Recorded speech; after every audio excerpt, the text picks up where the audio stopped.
lost tonight, and that goes without saying. But I wanted to ask you about the future. You guys have built a great core, you and Luka, a lot of guys around you. How confident are you in this team's future? Very confident. I mean, that's what's a positive note that we can take from this series.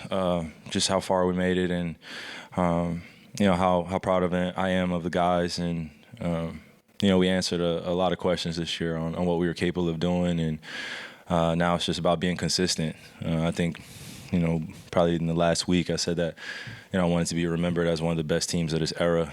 The last few champions have been a new one each and every year. So I see an opportunity for us to really build our future in a positive manner where, this is almost like a regular thing for us, and we're competing for championships. And I think from a spiritual standpoint, I think I enjoyed this journey more than any other season, just because of the redemption arc and being able to learn as much as I did about myself and my teammates and the organization and the people that I'm around. It's a lot of good people here, so it makes coming to work a lot of fun. And when you have that type of environment, I think it's easy to achieve goals that are bigger than yourself because everyone's really dialed in and having a good sense of joy about them. Second row to the left, Tim. Tim Cato, The Athletic. Kyrie, over the past week, Luka has talked about, failure being something to learn from, to grow from. As a 12-year veteran or a 32-year-old veteran, how do you actually take failure and take those lessons and grow from them and not just let it become a cliche that's kind of said in these situations? It starts in the summertime. It starts, early in preseason when you're developing your habits. And I think we went 0-4 in preseason to start, which wasn't the best start. But we got off to a pretty decent start to the season. And there were some injuries and some uncontrollable things that happened. But I think if you look at the overall big picture, Luke was right. And I've been saying it too, just failure, it can inspire you beyond measure. And we started off as a 5th seed and then started on the road in every series, and we were able to accomplish this, and we were able to grow as teammates and as a brotherhood here, a sisterhood here, where we can really take that as a positive note into the summer. Yeah, failing at this stage definitely sucks. It's a bitter feeling because you want to keep playing and you feel like your best game is coming up next, and the shots that you shoot next game are coming up, and now we got to wait. I think 2.5 months, 3.5 months to the new champion, gets a chance. Yeah. So I'm grateful for the opportunity to be able to grow with these guys in this locker room. Everybody across our organization. We've been able to celebrate our wins, but also learn how to celebrate our losses too and how to grow from that. So that's the difficult part of being human. When you really love something, you really want to win, and it doesn't happen, how do you respond from that? So I think that's where we are now. But I think I could tell you pretty confidently that we'll be back in the gym pretty soon and getting ready for next year.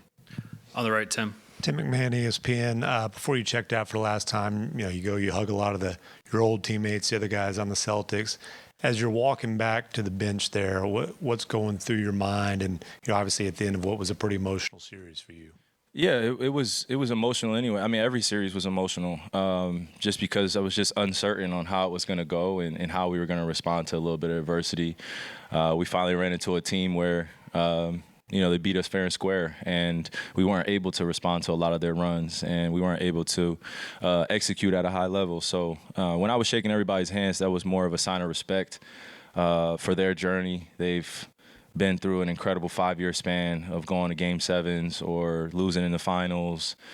So they know what this bitter feeling feels like, being up here and answering questions about what this next year hold. And I think they used everything as motivation. They were healthy. And they really kept their head down and weren't paying attention to any of the personal accolades or individual accolades. I think they just came together as a team and were okay with each person being great in their role and selflessly putting their best foot forward. So I think we learned more than anything from this series on what it takes to not only get back to this level, but win at this level. And, the Celtics are the perfect example for us this season because of how much they've had to deal with in the past few years. So it's admirable, and to see, did JB win Finals MVP?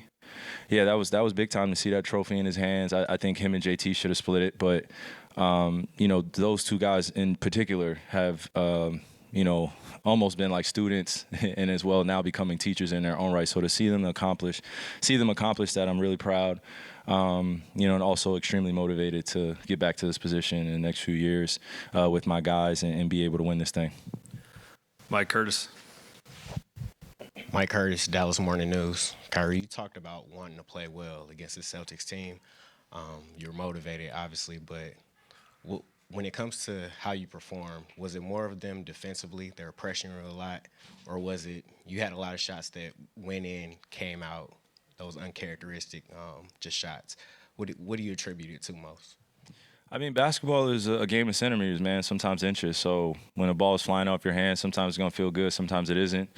And, that's the maturity aspect. You got to be able to move on to the next thing, and I've been talking about that. And whether I'm playing well specifically, scoring-wise, or I'm not, there's a team aspect here that we're becoming more gelled into or dialed into. I can score 25 points, but if I don't, then we got to be able to pick each other up. And I think that's what we're learning about each other now, where there are going to be games where the shooting is not going to go well, particularly for me or someone else on the team. And that's where we have to galvanize as a group, and other players make plays and opportunities created for one another.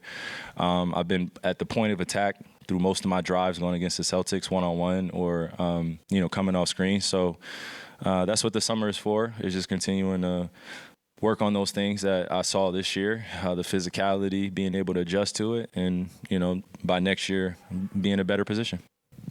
Howard in the back. Howard Beck from The Ringer. Kyrie, two quick thoughts. One is just this is a team that's still pretty new to each other, pieces that just came in February, a lot of youth as well. Is the next step of evolution just simply guys being together longer, gaining that experience? And then second kind of separate thought, but you've been through this before, both the loss and the win at this level. Luka has not. He seemed pretty down when he was in here. Do you have a sense of what he's going through right now? Yeah, what was your first question? Just about the time together, youth and a lot of new guys. I would agree with that. Yeah, just time together means a lot, and failing together is not the ideal situation. But from a leadership standpoint, going through situations like that, sometimes it'll motivate you beyond things that you could imagine.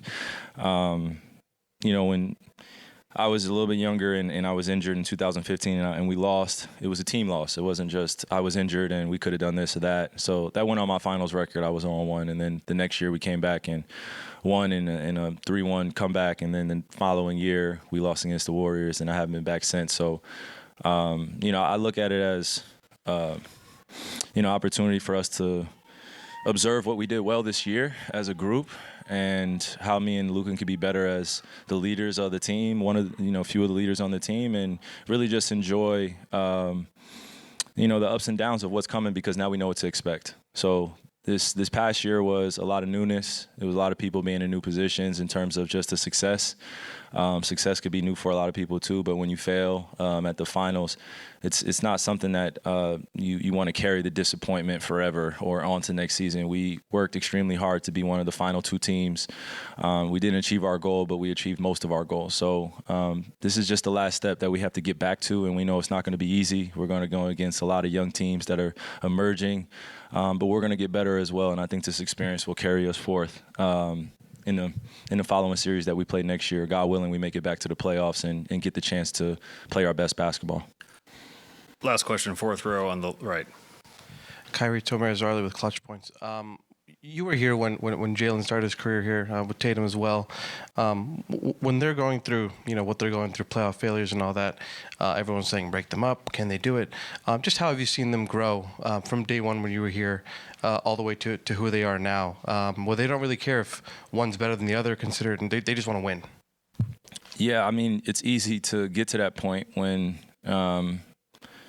you have no other choice but to look at your partner or your teammates and say that we're going to do this and we're going to accomplish it no matter what anyone says.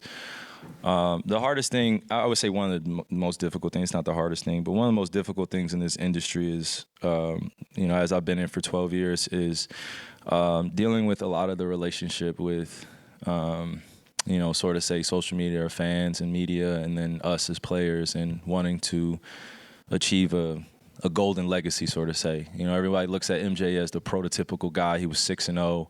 then you go down the list to Bill Russell and other great guys that have come through this league. I can name a myriad of names, but for those guys in particular, I think they have had the same trajectory or career path as some of the greatest to play the game, where they've lost early in their career and now they're at the top of the mountain because they've earned their way there and they've been able to learn. So, again, I'm nothing short of proud of those guys, but I think this was a message to my teammates as well, that when we get this opportunity, God willing, we get this opportunity again, we work hard. It's going to be more than just our talent that's going to get us over the edge, and it's going to be more than just somebody scoring 30. It's going to take more than just scoring. It's going to take everything from you, and that's what makes this thing beautiful too. Is when you get to the top of that mountain, how do you stay motivated there? And now that they're there, I think those are questions they're going to have to answer for themselves. But for us, we got to the top of the mountain and we failed, so now we have to start at the bottom, and that should be inspiring. So grateful that I love what I do, grateful that I get to do it with people that love what they do too. So be a long summer, but looking forward to the start of next season now. Thank you, Kyrie.